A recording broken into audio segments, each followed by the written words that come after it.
দেখেন, আমরা কিন্তু দুনিয়াতে সারা জীবন থাকবো না। এটা কত সাল? 2025 সাল না? এটা 2025 সাল। আমার মনে আছে যখন আমি পড়াশোনা করতাম, 2007 সাল আমি কলম দিয়ে কি পেন্সিল দিয়ে লিখেছিলাম খাতার মধ্যে। স্যারকে তো দিতে হবে লেখাটা, হাতের লেখা দিয়েছিল, লিখতাম 2007 সাল। আমার মনে আছে। এই 7 সাল থেকে আজকে 2025 সাল, তাই না? তাহলে প্রায় 18 বছর। 18 বছর অতিক্রম করে আমি হাবিব আজকে এই জায়গায়। যখন 2050 সাল লিখবো, হয়তো বা চোখের মধ্যে একটা চশমা লাগাতে হবে, দেখতে পারছি কি দেখতেছি না, হ্যাঁ এরকম না? দেখতে পারি কি পারি না, তার মানে আমি বৃদ্ধ।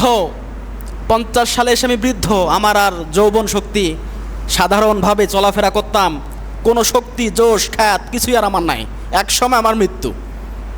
তার মানে 2070 সাল আমি লিখতে নাও পারি। আমার কপালে থাকবে কি থাকবে না, এটা ভাগ্যের ব্যাপার, তাই কি না? এমনটা না? আপনার প্রজন্ম, আমার জেনারেশন, ছেলে মেয়ে, তারা 70 সাল লিখবে, 2070 সাল। চিন্তা করে একবার দেখেন যে 2070 সালে আপনি আর আমি নাই, আপনি আর আমি ছাড়া দুনিয়া। এখন হয়তো মারা গেলেন, ওই যে কবরস্থানটা আছে না, ওই কবরস্থানে গিয়ে কোনো একটা জায়গায় আপনাকে দাফন করে, আমাকে দাফন করে রেখে আসবে। কি হবে? আপনি আমি ছাড়া মসজিদ কি অচল হয়ে থাকবে? দুনিয়া কি অচল থাকবে? বাজার কি মানুষ বাজারে যাবে না? ব্যবসা বাণিজ্য কি অচল হয়ে থাকবে? কোনো কিছুই থেমে থাকবে না। আপনার স্ত্রী, আপনার ছেলে, আপনার মেয়ে, আপনার মা বাবা কান্না করবে আপনার জন্য, মায়া কান্না করবে, কয়েকদিন কান্না করবে, তারা আবার ঠিকই তাদের মতো আবার জীবন শুরু করে দিবে।